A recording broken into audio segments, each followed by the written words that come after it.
Yo, welcome back to another episode of Assassin 4.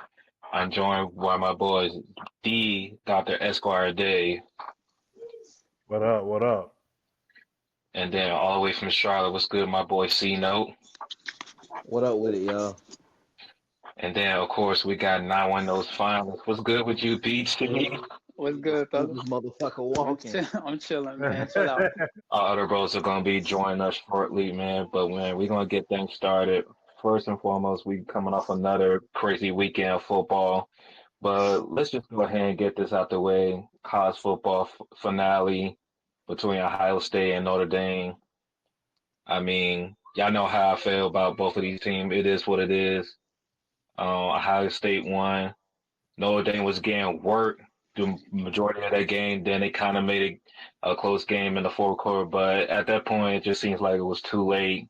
It didn't matter. Jeremiah, wide receiver from Iowa State, hit him with a dagger with that 56-yard play. I don't know how you lead this man on the island. This man is not a normal freshman. Honestly, if he was able to go to the draft, he'd probably be a top 10 pick if he could go. Look, man, it is what it is. Ohio State won, Notre Dame lost. It's been a pretty bad weekend for, everybody has that for the culture team or for the culture player, coach, whatever. And the culture got slapped this weekend for the most part, man. But, yeah, all thing I can say is the Master player walked away with a championship ring, and because of Ohio State, Maryland got some money from this championship game. Outside of that, it was just, fellas, y'all thoughts on the game? Anything that stood out to y'all? I mean, it was honestly background noise. I was watching Unrivaled for half of that game, to be honest with y'all. Facts. Hey, I'll start first. I ain't gonna take up too much time. The only reason I wasn't going for Notre Dame is because of the whole Brian Kelly LSU situation, bro. Like I know if Notre Dame would have won, they would have been on this nigga head. You feel me? Pause. But yeah, they would have been like, you see what we know. Brian Kelly can't win the big game with Notre Dame. I'm gonna tell you the truth. Brian Kelly took y'all the same place Marcus Freeman took y'all to a national championship game. He took y'all there twice and got beaten by a better team. Mm-hmm. That's what happened. Notre Dame got there. Their schedule was pretty easy, but they beat some solid teams to get there. But when it's all on the line in the championship game, Notre Dame's gonna be Notre Dame. They don't have the players to win the big game in the national championship. And let's be real, bro. Like if Georgia would have, I'm not saying Carson Beck like that, but he's a solid quarterback. If Georgia would have had Carson Beck, Notre Dame wouldn't have been there. Georgia would have got them boys at the paint. You know what I'm saying? They just couldn't score. They were stopping them on defense. They just couldn't score on offense. So I don't fuck with Ohio State either. You know what I'm saying? I fuck them niggas too. But I needed Notre Dame to lose that game only because of my LSU agenda. You feel me? That's all. I understand. I understand. Sometimes you just gotta go against the squad when agenda's on the line, man. Look, man, I completely understand. Freeman, though, man. I fuck with Marcus Freeman. He's a good coach, bro. He gonna have them boys back in the playoff next year. So, it is what it is. Yeah. I mean, the game started off. It was cool. I mean, Notre Dame scored first, and you thought like you got the sense that it might be something, and then Ohio State scored 30 straight points. So I mean, I thought it got real, boy. That's what I said, bro. Like, Notre Dame gonna get there, but the other team got too much talent for them. No lie. It was like Ohio State gave up that first touchdown. They was like, "Oh, word! All right, bet. Hold up, real quick, dog." They leaned up on that chair. Like, hold up, real quick, dog. Legit spotted in 7 points, man. And then I respect the comeback too. They cut it down to 8. But that third down play, I'm like, okay, is Notre Dame really about to get off the field and force a punt? BT, you said something about this last night too. 1-on-1 with no safety help. 1-on-1 with no safety help, bro. 1-on-1 with no safety help. Wow. Good luck, bro. Like that? God bless. Yo, DB is really like that for you to do 1-on-1 with no safety help? No. I don't know about that. God bless. Thanks. Like Dave, the only time I would ever allow that if it was like Travis Hunter or like the DB from Texas. But he even put the DBs from Texas. So it literally like the only DB left that probably you can lead do after with is Travis Hunter, because that's like the only DB that's going to the draft that he ain't cooked yet because he didn't play him. But outside of that, like y'all was foolish for that. You gotta be Jim Thorpe Award worthy. You gotta be defensive player of the year for that type of treatment. Like, yo, they called a cover zero. I was like, are you fucking serious, bro? A cover zero? All right, cool, bet. No, when that play happened, I was like, man, don't tell me that's Ryan Clark's son, man. I'm like, that's the first thing I thought about. But it wasn't. It wasn't him. It wasn't him. That man don't get no clock on the field for all these puff people I had to adore all week, man. Let's be real, dog. Yeah. I mean, but you know, I think at the end of it, the most talented team in the 12-team playoff won, in my opinion. I was thinking about this after the game and into today. Like, if the ranking wasn't how it was, where you had the conference champions like all like in the top four, meaning like you just ranked the top four how it was, and you just ranked everybody else, but you allowed the conference champions to be in it, how differently it would be. Because most likely, Oregon would still be number one. I think maybe Notre Dame is like 4 or 5, a fifth seed. I think Georgia is probably still at 2. You might put Texas at 3, and then everyone else is right after that. I think you still would have Ohio State in a position to win the national championship, but I don't think Notre Dame gets there. I think actually Oregon may have a better path to get there. But I think the most talented team in the field won.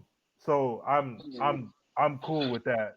I don't have any beef with Ohio State, but I think the most talented team in the field won the ring. Yeah, I think if the rankings were different, seeding would have been different. But off the gate, that like Ohio State had to go through Tennessee, then it had to go through Oregon, then they had to play Texas, and then in the championship game. That's pretty much damn near the toughest path you can ever get to a championship. Especially talking about college, you talking about like blue blood programs, and you talking about programs that's taking over because of NIL and everything. So we do got to respect Ohio State. They are one of the talented teams. Like BT said it himself, like they spent $20 million on this roster. If you don't get it done with a $20 million roster, that's going to say a lot about your program, about your coach. Real talk. So it was damn near a must win for Ohio State to get it done this playoffs, because you found up wanted to bring in Will Hire. You got a great freshman class that came in. You got that Deanne Sawyer and everything. Like you got playmakers at all different levels all over that roster. So it was like between them, Oregon, I think those are two teams you can look at and be like, hey, with the money you spending, you damn near have to win this college football playoffs, because if it's paid for play, your boosters got to see results. And it's funny how Ohio State was the first team to win the first college football playoffs when it was 4 teams, and now they're the team that wins the first 12 college football teams. It's still fuck them niggas. It's like it's whatever. But I don't got respect nothing. But I respect my Jordan. That's from the Matha. That's on the team that got a championship ring, making the Matha football player to win a college football championship ring. So outside of that, they can hold these, man. I think Ohio State would have played those same teams too. I think they would have played Texas along the way. They would have played probably Oregon. That Ohio State Oregon probably would have been the national championship game. Yeah. You know, I think if it would have been how I think it would have been, like Ohio State would have played Arizona State first, or I think maybe Clemson or Arizona State, and then they would have played maybe Texas after that. Yeah. And then it would have somehow led to Oregon at the end. And you know what's wild about the whole situation, bro? About the whole playoff seeding, bro? The number 1 seed in your prize was Ohio State for your first game. Yeah. Like, how crazy is that, son? It's crazy work. But it's not my problem, though. Not my problem either. I don't care about that. But I'm just there, bro. Like, you number 1 seed undefeated in your first game is Ohio State. But that's how when it came to those like automatic bids and seeing the conference champions 1 through 4 and everything, it just was so weird because Mm. first of all, it was like, all right, like ACC, SMU, and Clemson. When Clemson won, so you got those two teams. They not in the top 4 or whatever. Okay, cool. But then you put a team like at Boise State at like 4 or some crazy shit like that. It's like, come on, man.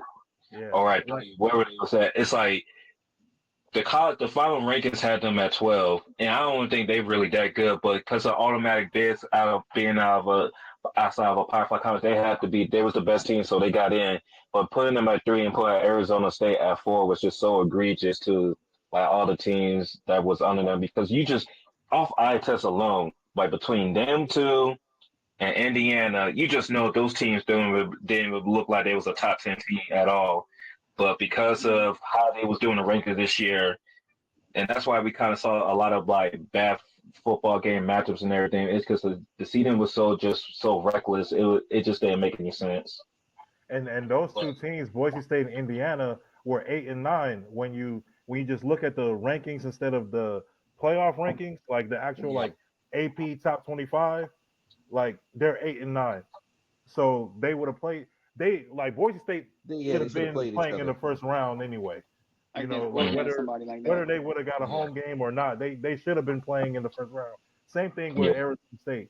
But I mean, I hope that's something that they change for next year. I feel like that's an easy fix to change for next year. We'll see if that changes or not. But yeah, it just skewed up everything because like all the top 4 seeds lost in on that our first round, game. On our and first game. it shouldn't have been that way. Hmm. I think Georgia probably would have lost anyway because Carson Beck wasn't going to play. Um, but I don't know. I feel like they would have been playing. I don't think they would have been playing Notre Dame. They probably would have been playing maybe Tennessee or something like that. So I don't know. We'll see. We'll see. We'll see if that changes anything. Like if they change the rankings or anything next year. But I feel like the best team won it all. Yeah. See, any thoughts? I know you just got on the pod, man. Any thoughts about this championship game last night before we get off this topic once and for all? Once and for Um, all.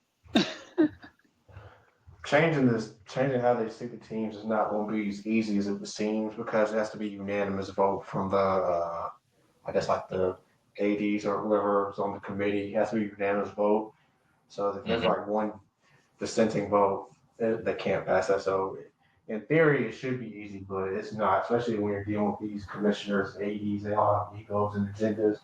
As far as Ohio State, we heard from the beginning how much they paid for their roster, so it was really a championship or bust this year for Ohio State. Coming into the season, it was championship or bust, and then going to Oregon, they can't fault for losing at Oregon.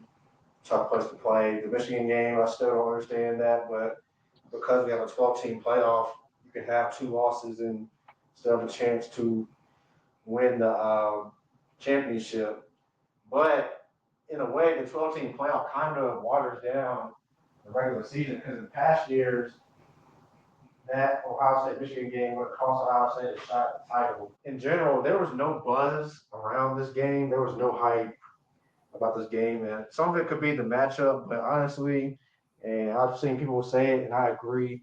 The further that college football strays away from New Year's Day or around New Year's Day being the end of their season, this is going to happen because Yeah. in traditionally, college football ends like first week of January, right after New Year's Day, and then move on to the NFL playoffs. But now they're kind of moving into the NFL playoff Almost the season, end of January. and yeah, almost the end of January, and like what people are they're getting ready for the Super Bowl at this point, and then like conference play and basketball and stuff. So it took away some of the hype around the game. I know it wasn't the like best matchup on paper because these are like Ohio State has like explosive plays and athletes, but Notre Dame's more of a grinded out type of team. We knew that once they got down, they had a hard time coming. I mean, they tried, but Notre Dame, honestly, on paper, Ohio State should have beat them by 14 points at least, but they let the foot off the gas a little bit. But it's going to be interesting going to next season because Ohio State's going to be most people's top two. Texas is most people's top two. Then you got the usual suspects, and Ohio State and Texas play off the bat week 1. And you got other big matchups. You got LSU, Clemson, Miami, Notre Dame, Alabama, Florida State off the bat, and some other game matchups. So we're gonna find out who's the top team in the country early on next season very quickly. So that's pretty much my thoughts on it. Just to sum it up real quick. And T, I thought about this while you was speaking, and let's say we live in a world where Notre Dame won this game, right? They're an independent school, and they're pretty much gonna be racking in all that money for winning the championship game, which is like 20 mil, right? If they would have won this game, it's just like one of those linchpin moves where you can see college football changing forever and seeing a lot more schools try to be like a Notre Dame and just be independent because we know because of the rules, since they're not in the conference, they can't go no higher than 5 because they can't win a conference championship.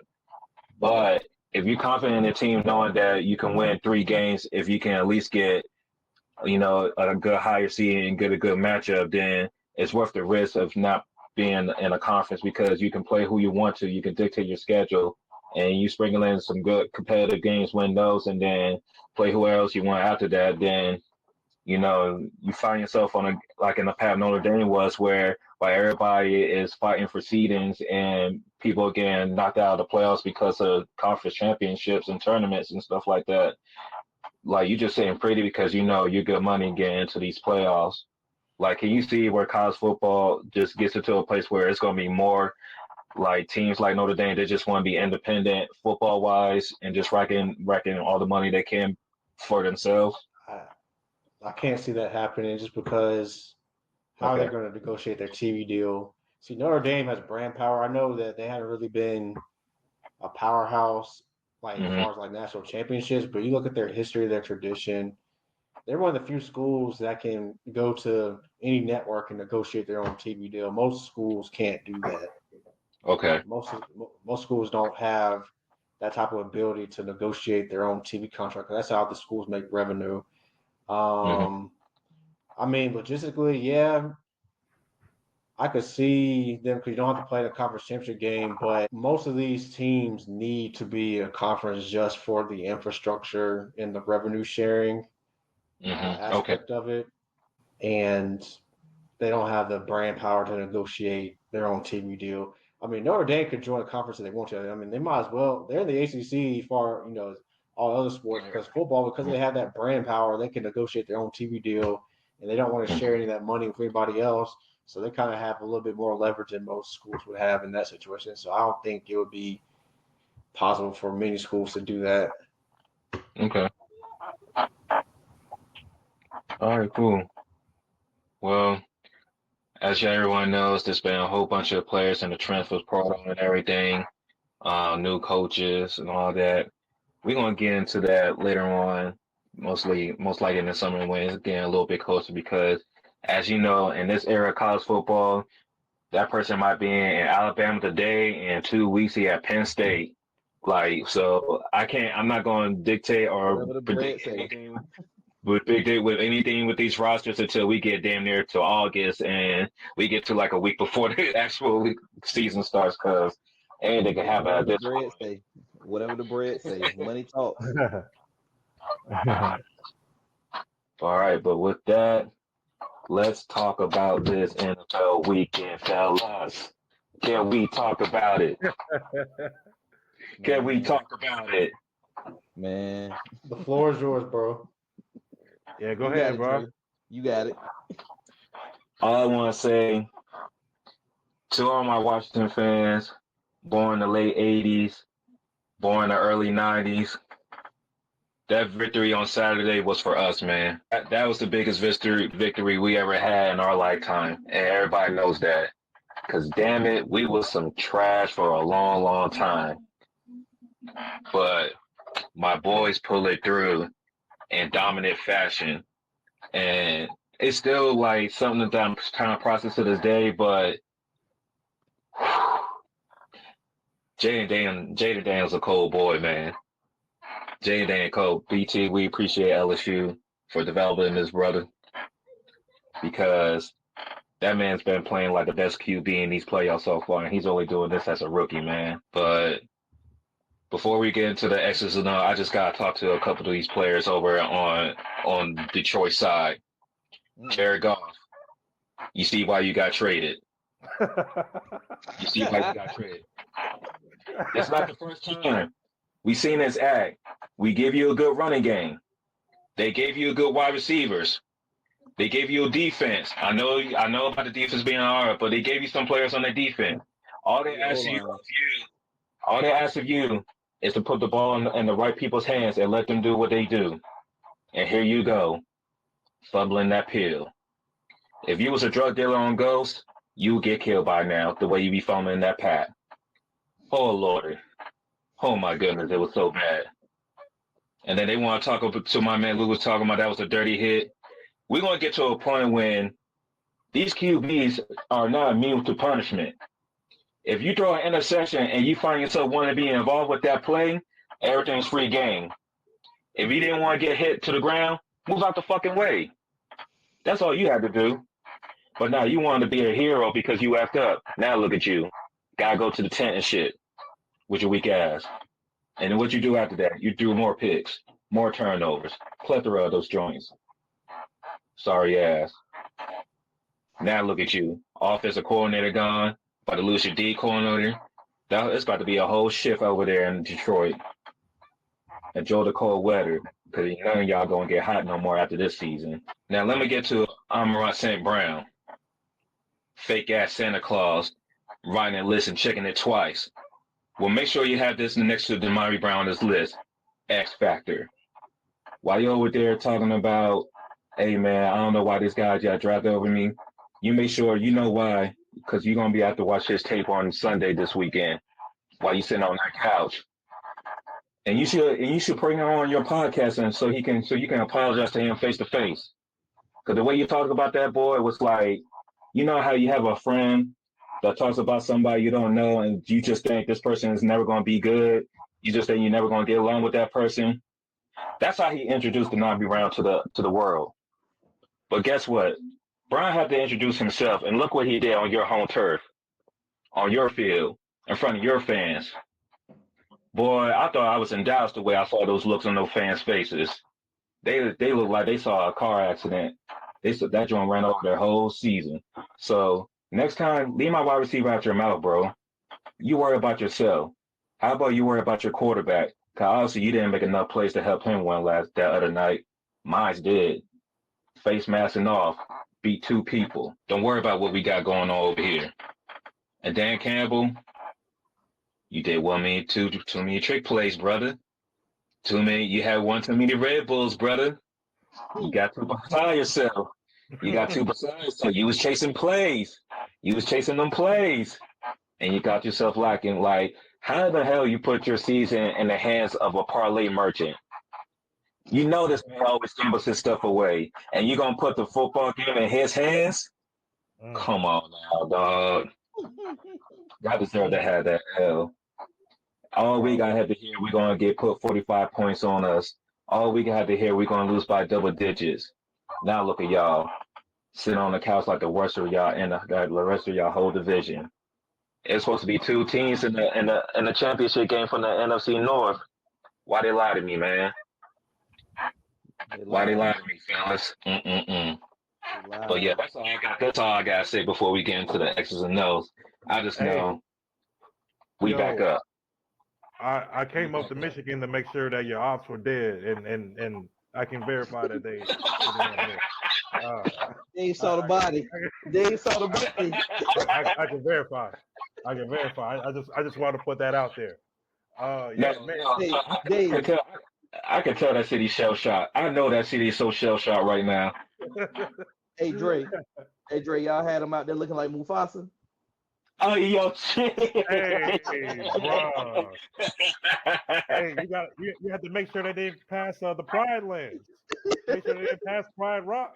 Dad, get up. Get up. Hey, Relax. come on. Hey, come on. Hey. Oh man. Long live the king. I wish I could even say that, but they was never kings or nothing. They get a 15-win season and they get beside themselves. Now look at y'all. Got people playing Madden, putting 103 on us on Madden. They hurt. You know, when somebody does that, they hurt. They hurt. Man, there were so many things wrong with that performance, man. Like, one, Jared Goff was trying to make throws that a game changer would make, but he's a game manager. He was trying to, push the ball downfield where when it didn't need to get pushed, we really didn't need it. You could have just checked the ball down sometimes, and like it costing them a few turnovers.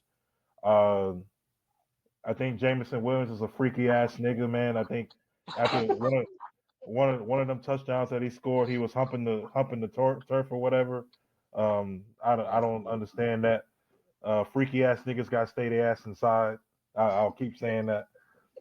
Corey, I know you probably gonna get offended if I say this, man, but they could have got a better halftime performer. I love Jello. I promise you, I love Jello. I promise you, I love Jello, bro. Jello I be swerving, Ben in that corner. Whoa. But please, you could have got Eminem.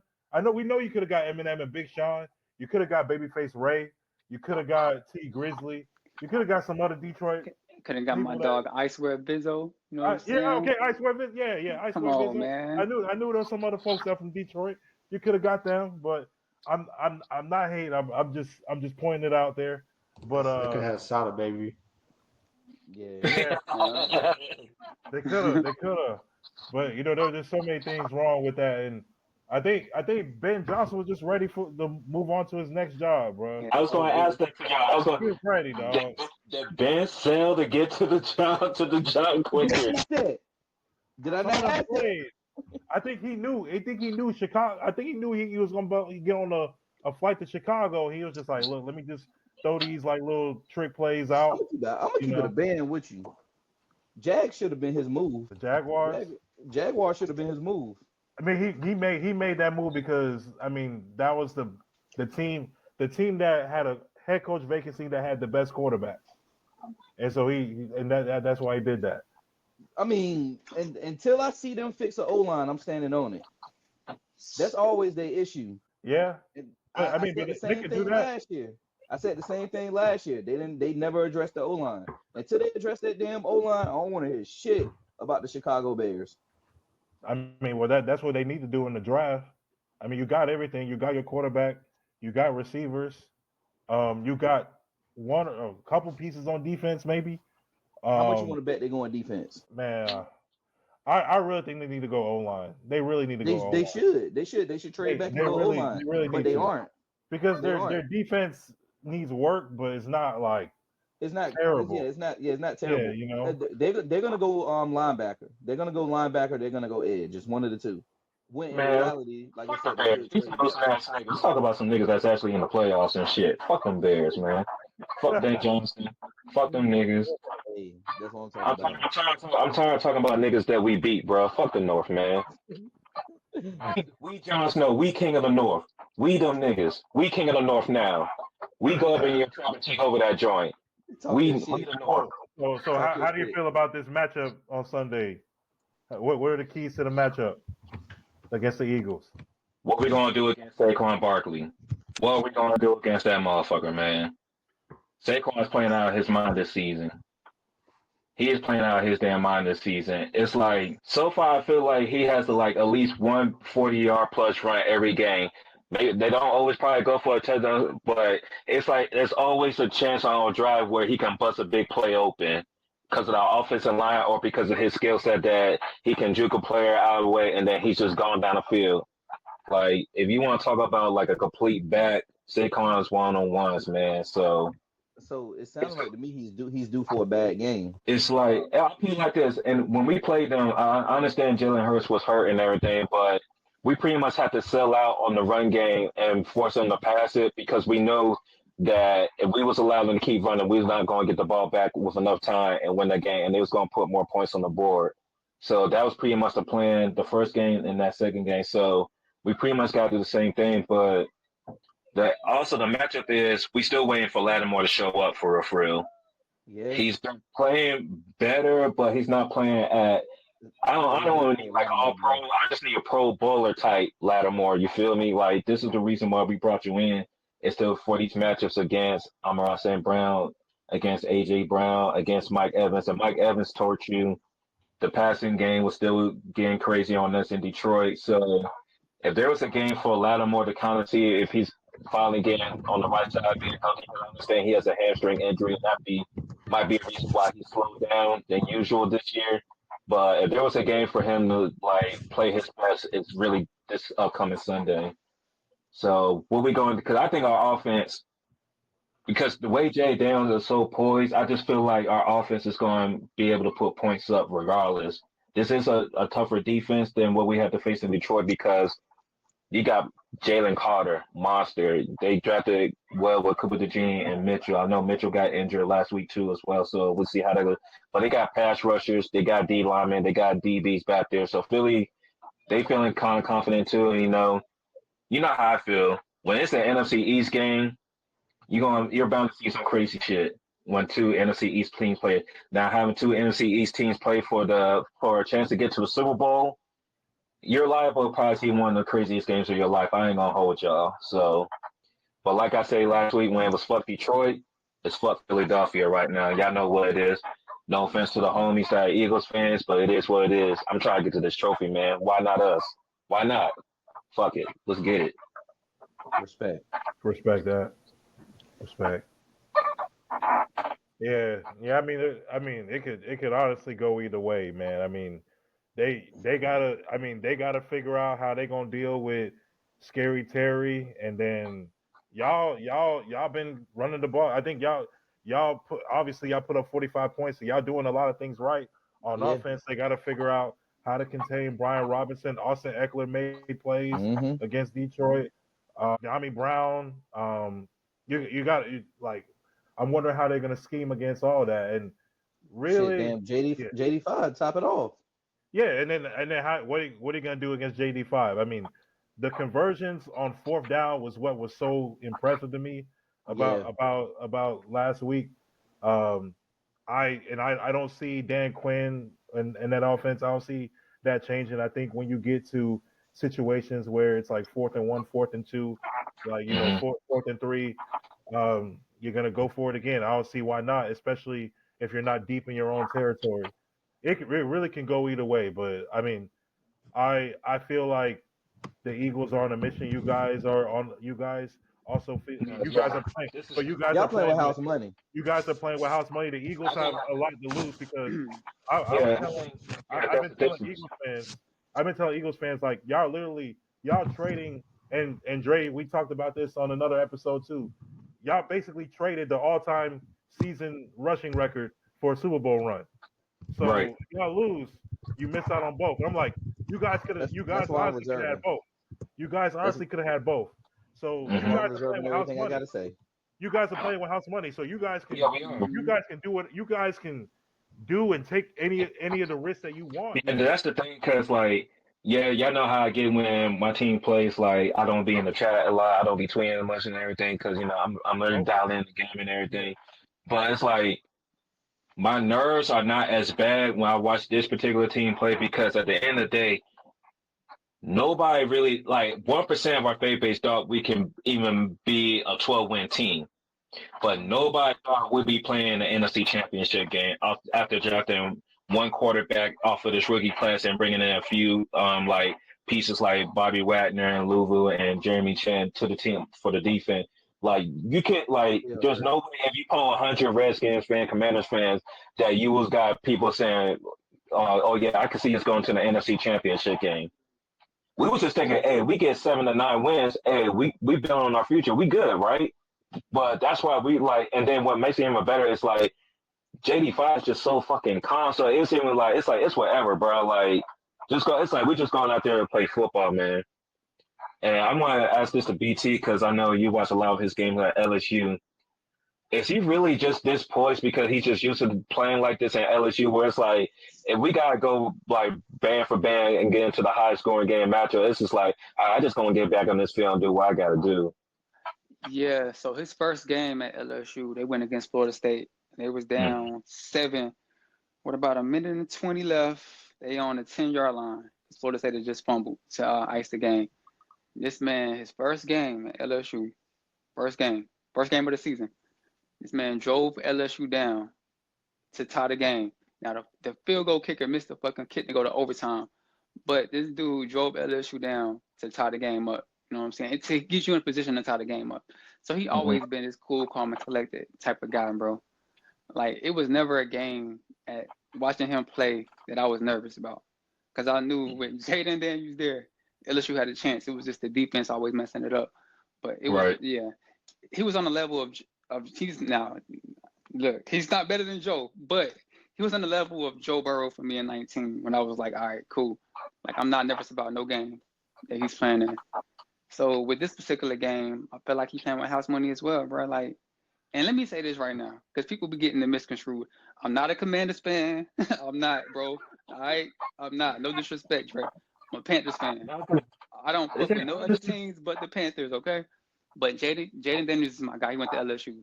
So I'm rooting for him. We all, that's how I feel about Miami and Maryland players. Like, people have to understand, especially when it comes to like college players going to certain teams, it's like you want them to do well. So yes, you're gonna be excited when they're doing their thing. And of course, like it's not no secret that you want Joe Burrow to cook for the Bengals. It's no secret that you want Jay Daniels to do good. You want Neighbors, Brian Thomas, Stingley. Like the list can go long because LSU's been producing a lot of top tier players lately. So you don't have you gotta convince us, man. And if people who watch this show and be on our timeline are not hip to that by now, then that's on them. Yeah, something wrong.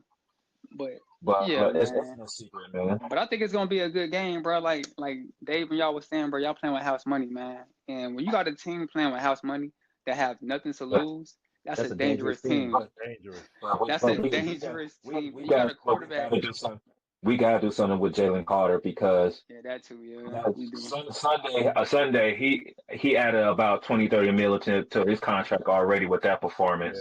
Like that man is a beast, dog. And I don't know. Like I haven't heard much from Jordan Davis. I think the D tackle. But he does his thing too. Like he be online. He be on the line for special teams for the case, and then they subbing him on the D line too. That's just a big boy. That's just a big boy, man. Like the Philadelphia Bulldogs definitely are putting their mark on this team, man. It's like about like 5 of them heads over there, man. It is. Yeah, it's gonna be fire though. I mean, and like to the point of just to follow up on Jaden Daniels. I mean, before he transferred to LSU, he was playing big games at Arizona State. He was going to toe. He actually beat Herbert at Oregon. Yeah. His freshman year.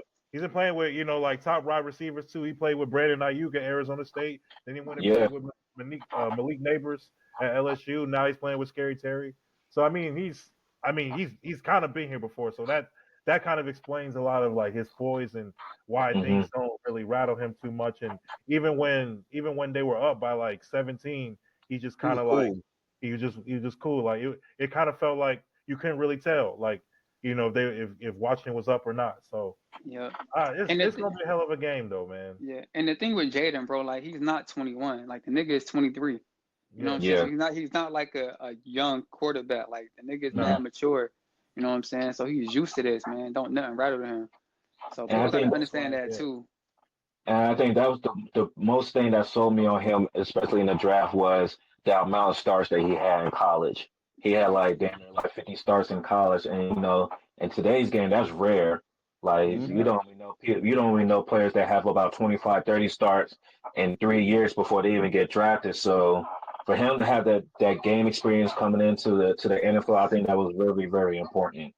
So yeah. But as much as it's good on this end on 495, it's not looking good for 495 North, man. Damn. These goddamn Ravens, man. Cancun Andrews.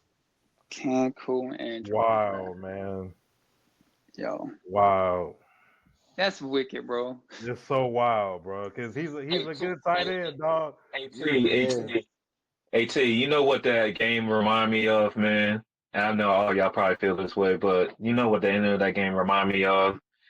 The series finale of Winning Time. That shit hurt me just like that, man. Damn, bro. That shit hurt me just like that, man. Bro. Nah, that's tough, bro. That shit hurt me just like that, man. I was like, ain't no way, bro. Ain't no way, fam. Ain't no way. But look, man, I'm always going to be a supporter of Lamar Jackson, but I'm tired of this version of the Ravens folding when it matters, dog. I'm tired of this shit. Like our friend Allen, friend of the show, Allen, he really pointed out, like, Lamar Jackson is really like having a Peyton Manning-like career right now. Yeah. And it's damn near me, like first 7 years, 3-5 playoff record. You expect all these great expectations because they getting MVPs, they pulling up these numbers in the regular season. But when it matters, when they got these big matchups against other top tier teams and top tier QBs, the Ravens, some way, somehow, they just fold, bro. And it's just like, we got in this meeting, we gotta be honest. We gotta be honest. We have favorites, but we gotta be honest. I understand Lamar. He brought him back. You know, he had that amazing touchdown drive, but then here comes Cancun Andrews. Shouldn't have been there. Andrews. Man. But like you said, bro, we got to be honest with the whole situation, bro. Lamar did have 2 bad turnovers too, bro. He did. Yeah. He did. You know what I'm saying? You can't do that, dog. Like, that fumble was just crazy. I know you're trying to make something happen, bro, but get down or throw the ball away. You know what I'm saying? The interception, I think the interception was more of like a miscommunication between the players. Yeah. It was. But that fumble, man, that shit was That's wicked, really bro. what hurt. Yeah. That's what really, because the interception, Buffalo didn't score off of that. Like, they punted right after that, so it kind of in a way got canceled out. But yeah, that fumble, it's like you've seen it before, where like it kind of like the ball was kind of going over his head, and then he like made a play. I think he did that against Cincinnati or Pittsburgh or somebody, where the ball was like kind of getting away from him, and he was able to scramble and throw it downfield. But in this situation, it was like, you know, just go down, man. Like, just go down. But also, you know, it's maybe, you know, it's cold or whatever, but still, like, you got to hold on to that football. Because T alluded to this in the chat, folks. Like, and I know we really didn't talk about the Rams' performance tonight, but he pretty much alluded to the Rams pretty much lost because it just got crazy snow in Philly, and the Rams are just not a team built to play in the snow, especially when it's snowing during the game. They're not coming into the game with like the gear they needed for a snow game, so they were just fumbling the rock at the opportune times in that second half. And that's kind of the same thing. I know Baltimore is used to cold weather too, but they just wasn't ready for Buffalo because Buffalo used to it. And when we have a snow game, you gotta hold on to that rock, man. You gotta hold on to that pill. That's just important, man. And I think Baltimore had opportunities. I mean, like they did. They were down 5. They were driving. Mark Andrews catches the ball. Someone, I don't know, I forgot who it was on Buffalo that punched it out for the fumble. But they had an opportunity there. Okay, cool. You get a stop. Even before all that, you're down 8? It's 21-13. You score a touchdown. I think there's still like 14 minutes left in the game. Yeah. Why not kick the extra point? You're only down 1. Like, to me, I mean, I get like going for 2 and just immediately like being tied. Like, why not just kick the extra point? At the end of the day, it kind of comes down to a coaching awareness. In this particular game, me personally, I can see why he went for 2 because it's like, you know, we're dealing with the Bills. It's Josh Allen. You know, at any point that offense can get rolling. Me personally, I just would kick it and make it 21-20 because regardless, at that point, it's still going to be a field goal game at this point in time. until they score another touchdown. Right. And I think that was just like a coaching awareness situation because I just would have kicked the extra point just because it's still a one possession game. It still could come down to a team near the field goal, and I just need to be close to where a field goal can win me the game or tie or at least win me the game at that point. But I do understand why he went for two, but it wasn't a so and so shootout going on in this game. If it was like Commanders and Lions, yeah, I'm going for the two because this is a shootout. Like we need to get as many points as we can. But in this particular game, I just would have got my extra point and relied on my defense that was playing well this game. And I say that because since that, because they went into halftime down 11, and you score field goal and a touchdown, so you have all the momentum. So why not just not go for it? Why not just okay? Like if we don't really need to go for two right here, let's just kick that from. Like I'm just in the mindset of I don't want to go for two until I really need to go for two. Yeah, and that's not even really like trusting your defense to get you the ball back type shit. That's just common sense at that particular point. Like just kick the You literally have a whole quarter left. You literally have a whole quarter left. You know. And then, but like when you go for two, bro, like what's up with that play call? You got Derrick Henry at the 2. I was about to get into that. Come on, bro. Who was it that dropped that shit in the chat and it showed like 3 separate times where that was me. Harbaugh called that same play and it's never worked on either time he's called that play. Yeah, that's some crazy work right there, man. So I think a lot of this is coaching. I mean, Mark Andrews is the obvious person to blame because of the fumble and the drop pass, but I think coaching had a lot to do with it. Obviously, like Lamar's fumble, man. Yeah, it is frustrating. It is frustrating for Baltimore. My thing with Lamar is you look at Jaden Daniels, look at Joe Burrow, and look at Patrick Mahomes. Like for right now, you look at those guys, you can't tell like what they're feeling and what they're thinking when they're on the sideline or winning the game because they just have that even kill presence that they don't really show their hand of like how they feeling internally, like what's going on. Like Josh Allen, Lamar, and some of these other QBs, you can see like how they feeling and how they going through the game. Like Lamar has to find that inner peace where I think Cam brought it up on first take this week. He's like, Lamar got to get to a point where it's like, I know I could do so much, but sometimes less is more. Like we gotta rely more on Derrick. We brought Derrick Henry here for a reason. And I'm having a good game with Bateman because Zay Flowers not a game, but I'm having a good game with Bateman. I'm having a good game with Likely.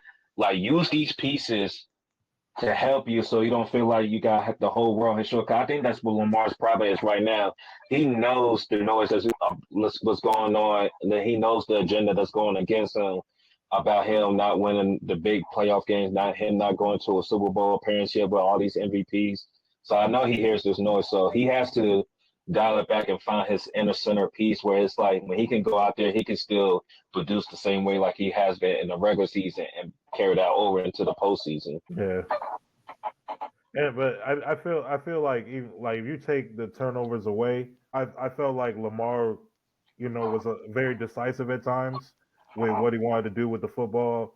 I think like when he was going through his reads, he was able to, be able to scramble, like be able to just run for it instead of trying to force something. I think he was a lot more decisive than what I saw last year in the conference championship game. He just needs to, just stay with that. But but there's also that point of leaving on that fumble. Like I'm trying to do too much. I think that's something that was in his head where it's like, okay, like I gotta like try to make a play. But they were running the ball. How many yards did Baltimore have? Like they had over 100 yards rushing, right? So. But I mean, so you could do more, but also like there were some things that I don't know. It was self-inflicted. Lamar had no control over too. It was self-inflicted wounds. I mean, because also if you think about this as well, like if they don't go for that 2-point conversion that they missed at the beginning, if you scored this touchdown at the end, you're just trying to game to go into OT. And the worst thing that happens is Justin Tucker misses the extra point. You know, exactly. and that's nothing you can do about that. And then still, okay, even if it's a tie game, there's still a minute and a half left. What if Josh Allen goes and kicks a field goal to win the game? Okay, like what you did your part. We haven't, you know, so it'll still be unfortunate, but you know, you did what you could. Wounds. That's all that was. Definitely was I mean, the common thing with all 4 of these games over the weekend was the team that pretty much won the turnover battle pretty much ended up winning the game. Yep. The Eagles didn't have any turnovers. Washington didn't have any turnovers. Buffalo didn't have any turnovers. Kansas City didn't have any turnovers and everything like that. So like, all right, look at these stats real quick. I'm going to read these stats. So total yards, Baltimore had 416. Buffalo had 273. First downs. Total yards. 416 to 273. Yep. First downs, 23-20, Baltimore. Third down conversion, 7 out of 10 for Baltimore, 5 out of 11 for Buffalo. Turnovers, 3-0. That's penalties, it. Penalties, 5-1. So Baltimore had 5 turnovers and penalties. No, Baltimore had 5, Buffalo had 1. And that's the game right there because you know why Buffalo didn't have that many yards? They had shorter field turnovers. They wasn't going the length of the field the same way Baltimore had to. Lamar last drive was 90 fucking yards. And then how many pass attempts did Josh Allen have? Let me go to that real quick. He had 16 for 22 for 127. See? 127 yards, bro. That's the thing. That's the difference with Josh Allen now. You know, take the ball out of his hands. Don't let him throw so much. Run the football. Cook and who's the second running back and Davis. Davis and Ty. Yeah, so when Josh Allen passes for has less than 25 attempts or like somewhere between 20-25 or even less than that, Buffalo is likely to win because they're running the ball well. So I mean, we'll see if that keeps up on Sunday. AT is Kansas City Magic going to derail the Buffaloes next weekend? They come into Kansas City, so it definitely is. Another body getting sacrificed. I have no love for Buffalo, so I could care less what happens on Sunday. I don't like their fan base. I don't like the racism that they were talking about Lamar before the game on Twitter. Like, I could care less about Buffalo. Fuck them. Josh Allen ain't getting over the hump. I just don't see it. No, I don't see it. Because at the end of the day, you can beat them in the regular season, but until you do it in the playoffs, I got to see it to believe it. Until somebody knocks off Kansas City, because like we were talking about like the yard stuff, Houston outplayed Kansas City by yards and all metrics. But what happened when they needed to make plays? Their offensive line completely went to shit. 8 sacks. 8 sacks. CJ Stroud, they never had a chance. Them opponent sliders went down. And then this field goal, this extra point. Yeah, they missed the field goal. Like you said, I mean, CJ Stroud did play about as well as he could, with the bad offensive line, 2 top 3 receivers out. Houston outplayed Kansas City, but, the referees gave Kansas City some questionable calls. They weren't questionable. They were some bullshit calls, man. Like, bullshit.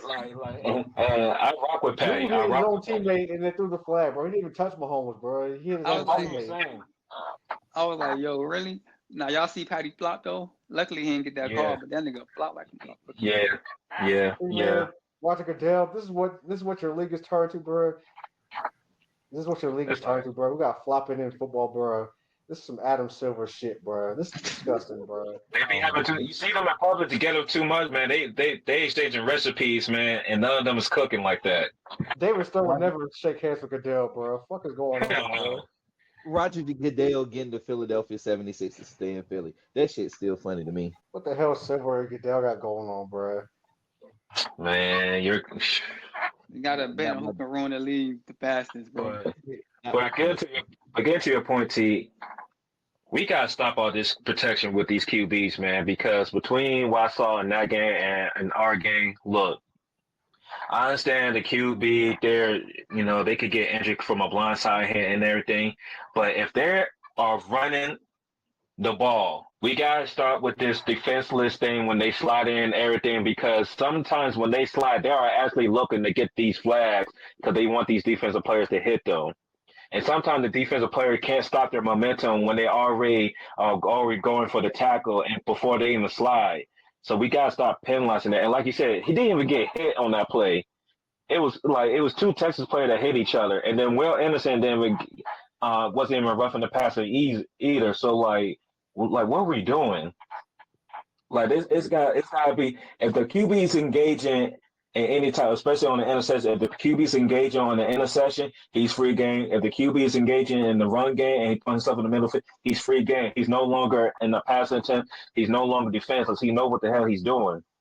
Thanks. Only thing I'm gonna say is I wish these flags existed in 2015. Oh, man, don't even bring that up, bro, because you know what's up with that. And yo, I'm gonna say it like this, bro. Like I said, I like Patty, bro, but certain quarterbacks get certain calls. Yeah.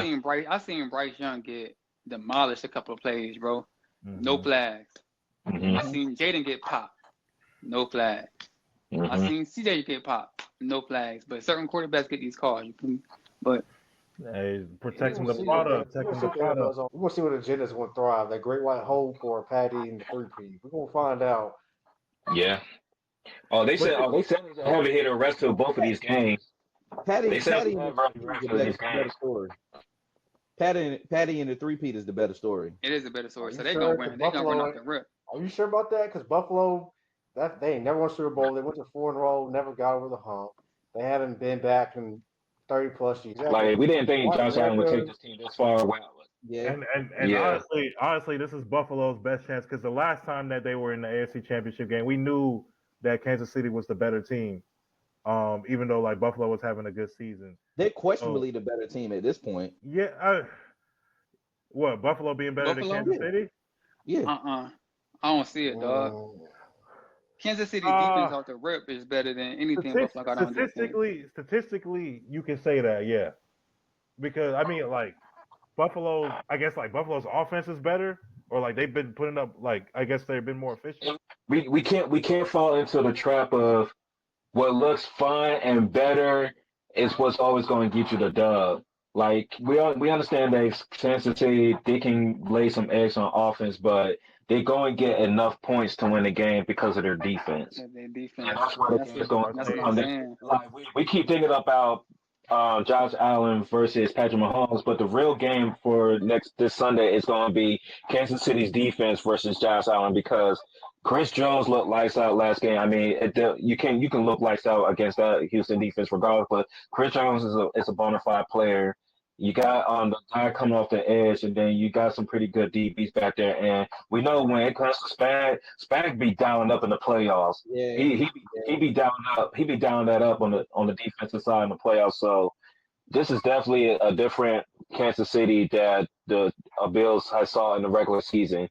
And like T alluded to, we seen Joe Burrow do it. We seen Joe Burrow do it and Tom Brady do it. Tom Brady is being sorry calling games now. So the only quarterback that's being patty in the playoffs is Joe Burrow, and he's not here. So Josh Allen has the opportunity to do that, but I just don't think if Ravens defense can do that to the Bills, I feel like Kansas City can do the same thing. But Pat is not Lamar.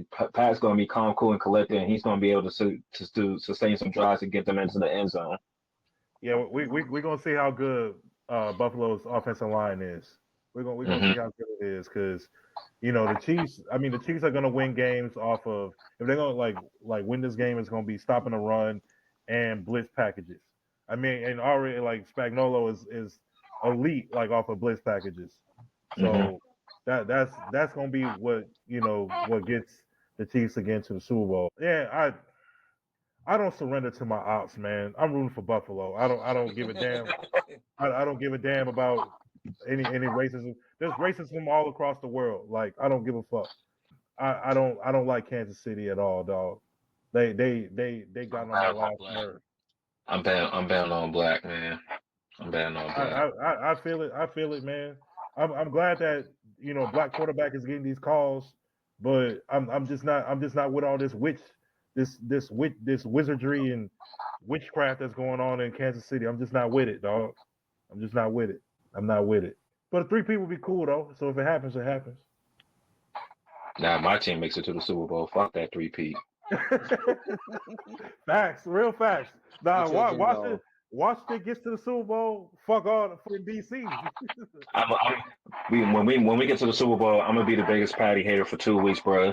All those things I say go about Patty, bro. I'm gonna be the anti-Dre that y'all never seen before, dog. I swear to God, I'm gonna find out so much dirt on this man. I'm gonna start a smear campaign, dog. You would think he was running for president the way I'm gonna smear this man on this next episode, dog, on everything. But no man, like so we get to that point. But first things first, we gotta take care of business. Patty gotta take care of business. First things first. First things first. Yeah, we're not gonna get too ahead of ourselves. But if Washington finds their way to get a championship, I think my work is almost done to DMV because a lot of these teams got chips while being in the area. So my work will almost be done. They say he the lucky charm, man. my work in providing the sauce will be almost done, man. It'll take some time for the Wizards and DC United. I'm not fucking with that. I'm not fucking with that. If you know, you know. But yeah, man, it'll be dope to see the Commanders get it all. But obviously, you got the Eagles to take care of first. Yeah, man. Let's see. We already talked about Ben Johnson going to the Bears. I mean, it makes sense. He knows the division. He can scheme. He might be able to unlock Caleb Williams. I don't think he's a bad quarterback. I just think he had a bad situation last year. But like Corey said, I saw the light. Like Corey said, it don't matter until you fix that O-line. So we see what the Bears do in free agency and the draft to see if they address that because the trenches are important. So yeah, man, I think both games are going to be lights out, just like it was like the last couple of years when it came to these conference championship games. Like I think we've been really fortunate enough to be seeing some good football on Championship Sunday. So I think we're in for another good Sunday, fellas. Yeah, fact. Yeah, what I love about it is the fact that we're seeing teams who are familiar with one another. So you're gonna see it's gonna, like how Dre said earlier, it's gonna be some lights out, heavy hitting games right here. It's like it's actually gonna be like some tension and disdain between both of these games because it's like you said, familiar opponents. You got two division opponents going for it. It's like it's gonna be a crazy Sunday. I'm looking forward to it. Because we all know about Kansas City and Buffalo, but really Buffalo is probably still reeling and still upset because of the whole DeMar Hamlin thing. Because you remember, if it wasn't for that whole situation happening and then them canceling the game, they would have been the number. I think they would have been the number 1 overall seed. It would have been Cincinnati because because Cincinnati was beating the shit out of them until that incident happened. So true. Because Cincinnati just beat Kansas City earlier that year. He got bailed out for real. Yeah, that's what I'm saying. Like Burrow and them handled Kansas City earlier that season, and then they was dog walking the Buffalo Bills that game. So if things would have just held out, Cincinnati would have had the number 1 seed, and everything would have had to go through the Bengals. So that whole little incident, like Cincinnati really got screwed, and Kansas City was the one that came out on top because of that situation. Devil magic. Yeah, I can't root for that, dog. Like, I just can't go for that, bro. Like, I just what can't you say? Go for it, ABC, dog. Right? ABC, anything but the Chiefs. Anybody can see easy as 1, 2, 3. Come on with it. Come on now. Come on, man. Like that's what I'm on. That's what I'm on. ABC. I ain't talking about the network either. So I don't have the book with me, so my bad. I'm tapped out. Speaking of ABC, before we get off of this episode, man, hey Corey, I need you to put your Wendy hat on real quick. because a trade just happened today with Utah. So I know you was. But why? Why would they send 3 picks for a pick that's 6 years in the future? What is going on in Utah? That's why. Somebody getting their Sam Presti on. That's what's going on. Man, listen. Man, Danny Ainge, he knows some shit that we don't know, man. I've been saying this shit for years. Danny Ainge ain't slick, They gonna get AJ, bro. They get AJ next year, bro. They get For AJ. sure. Oh yeah, for sure. I look, hey y'all, the Utah Jazz could be the 13 or 14 in the lottery. They are going to get that number 1 pick for AJ next year. It doesn't matter where they at in the lottery. They are getting AJ next season. I can already promise that. Silver rate low, man. I never seen a player get green like this ever in my life, bro. They transfer him to play. The Jazz. Adam Silver selling out for the Jazz. Hey man, he trying to bring. Disgusting. He trying to bring the night. We seen Stern sell out for the Lakers. Like that makes sense. That makes sense. He trying to bring the wrong part of the '90s back. He trying to bring the wrong. See, he better send Giddy the damn Utah then. I don't know why Giddy's around anyway. So he got a weird case. Send the rapist to Utah. Hey, they got plenty of them in Utah, bro. Oh shit. We're not gonna get into the religion. We're not gonna sneak. Oh my god. Nah, I dare not go there, man. Speaking of, bro, it might have been a good thing that last week's episode didn't get out, bro. I said some stuff about y'all's favorite Canadian. The unleaked takes. All I'm gonna say is you're still a disgrace and a bitch, bro. That's all I'm gonna say, bro.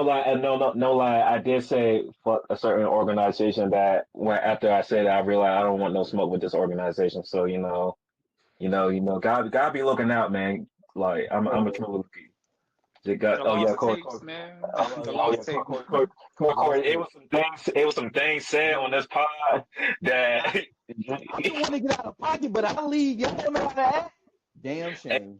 Corey, Dre was wilding, son. Corey, listen, brother. We have an episode that is banned in multiple territories because of shit that you did. You are not escaping the allegations, brother. You never, yo. I ain't gonna lie, Corey. You had like a 2-month stretch where I was like, "Hey, man, where else can we go with this?" And sure enough, you showed me another highway. Corey know the highways, the back roads. He gonna find a way, dog. I said, yo, this nigga Corey acting mad different, son. Like on some real, man. For the last 20+ episodes. The last 20+ episodes. I thought he just wanted to borrow the book, man. He said, "No, I'm adding 2 with it." Ever since Jokic got knocked out the playoffs, he been acting crazy. Hey, Dre, real quick though, how you feeling about the tank, bro, with the Wizards, bro? Hey, bro. You know why Saturday was so perfect, bro? I watched my Commanders win and my Wizards lose. What else can I ask for?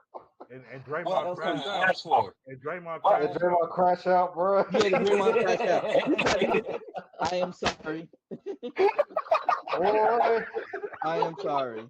Hey yo. But no, it's Dylan Harper.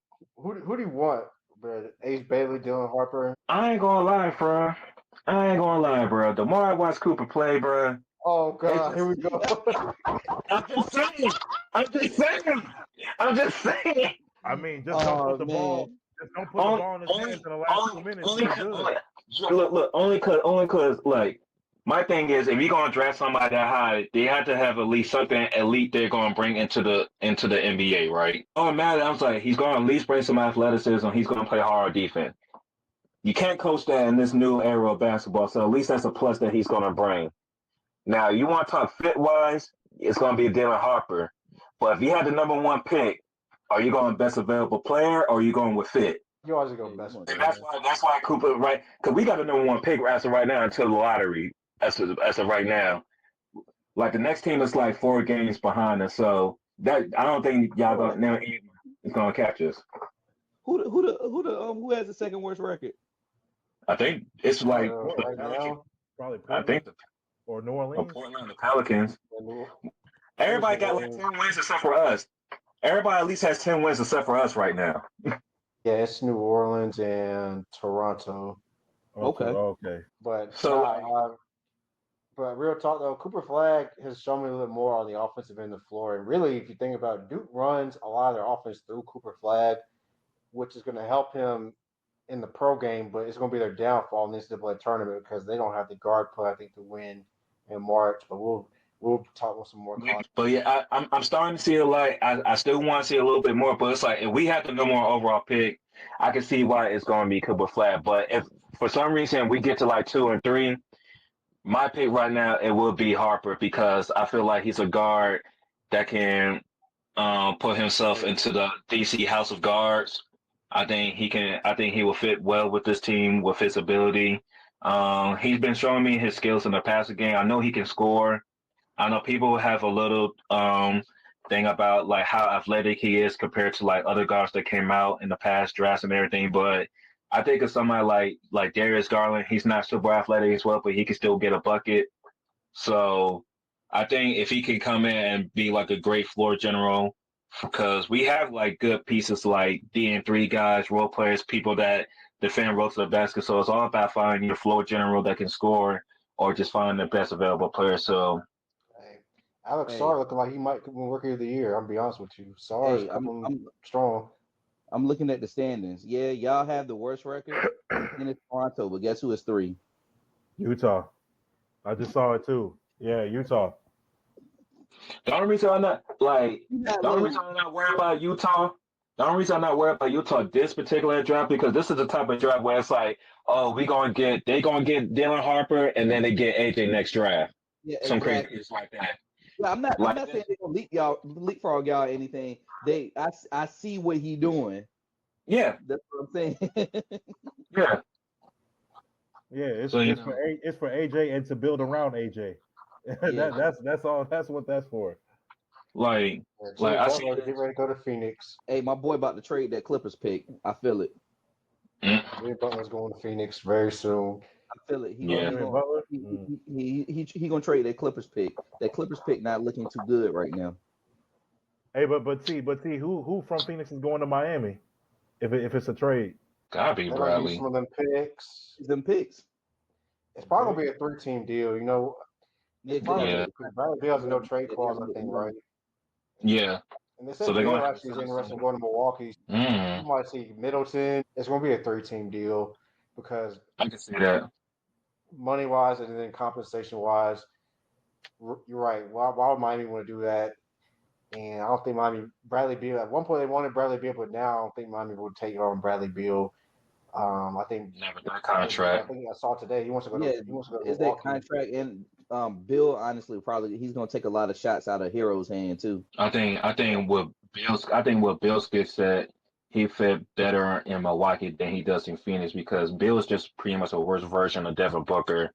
So that's why I kind of didn't he should have been coming off the bench a long time ago. People say no because he made this much amount of money. I'm always the type of person that's like, look, do you care about how you start the game or finish the game?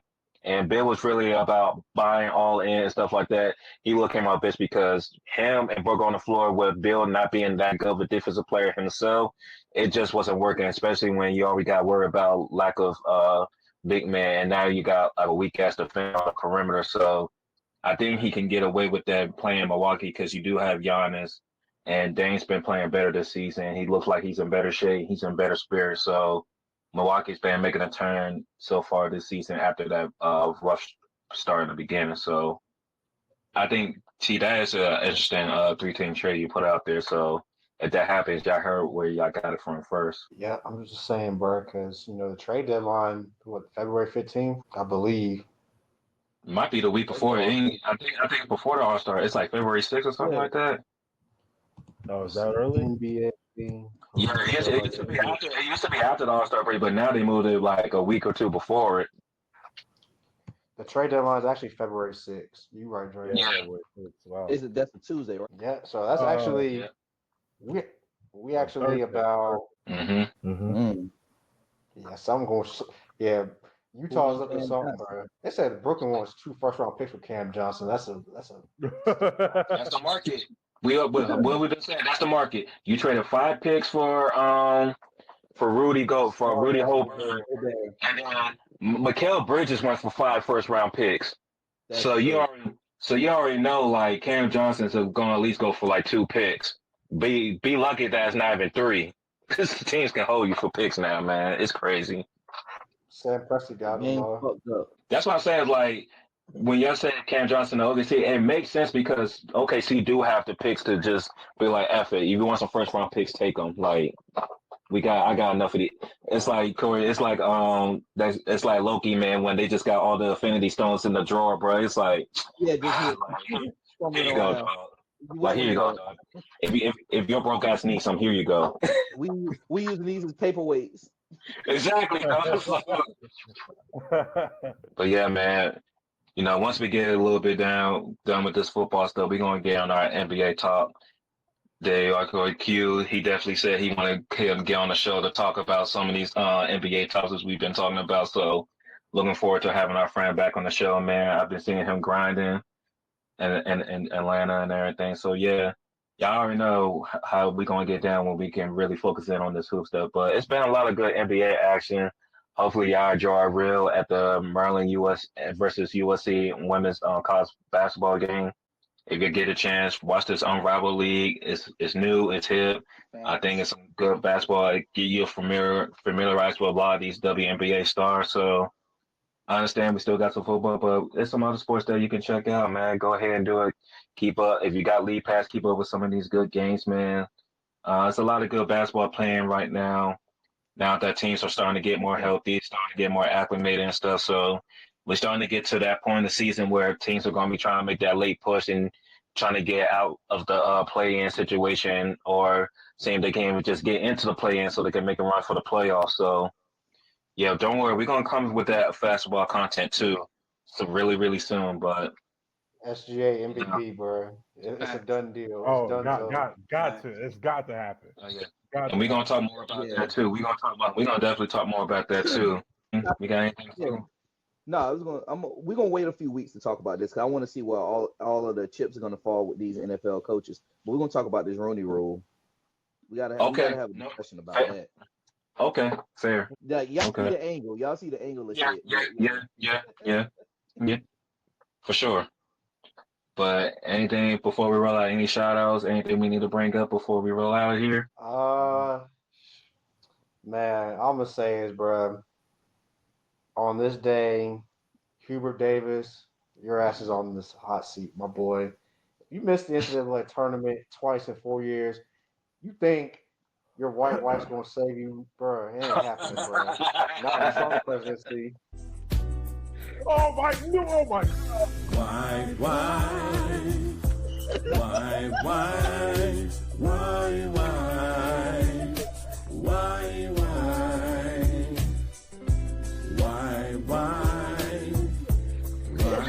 This is what I'm talking about, dog. Come on, dog. What we tell the people, man? What we tell the people, dog? This is what I'm talking about. I knew that. I say this because Selection Sunday is 7 weeks away, bro. Do not miss the NCAA tournament, my boy. Or you gonna find out how black you really are. Hey, man. Go ahead, Dave. This nigga Corey wilding again, bro. Nah, man. I knew that shit was coming. Hey, man. Follow us, Saxon 4 Podcast. We're on YouTube. We're on everywhere, man. Facebook. Hit that like button. Subscribe to the episodes, man. I gotta get this out of here. But this man, Corey. Hey, look, man. Everywhere, anywhere you get your podcasts, we're there. You see the links. You support the show. If you want to shout out on any episode, any upcoming episode, make sure you follow it. Hit that link. Follow the instructions. We're gonna shout you out. You want to come on here? Email it. Hit us up. We'll make it happen. We appreciate everybody listening, watching, supporting us. Yeah. Make sure you hit that subscribe button, follow button, all that good stuff. Yeah, if you got anything to say to us, man, just let us know, man. Come on this pod. We ain't scared of nobody, man. We run this smoke, man. Come on, dog. We don't duck no smoke, nigga. You feel me? Smoke that shit, man. No smoke. Pack up, boy. But not for real. We appreciate everybody that tune in, that listen to us, that follow us, and everything. Appreciate it. We're still a growing bunch of bros coming together, man. Can't wait to see where we take it in this new year, 2025, man. But with that, I got my boys, C-Note, my boy BT, of course, my man T. We got D, Dr. Esquire Day. This is Dre from PG. Shout out to my Washington Commanders. Shout out to Jay and Daniel. Shout out to Dan Quinn. Right hand up. Shout Who out are to we? Terry. Shout out to Luz. Shout out to Jeremy Chan. Shout out to the whole squad, man. Bobby Wagner, all them boys, man. Shout out to the fans. I know y'all been waiting for this, like me, for a long, long time, man. Shout out to the Wilders. You know, we're a big part of the season too. So shout out to the DC being alive, and I seeing more and more of that burgundy and gold, man. And with that, Dre from D, Prince George's County, Sassman 4, we out.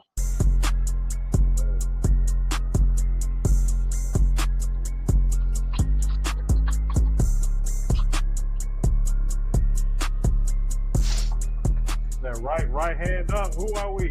The Commanders.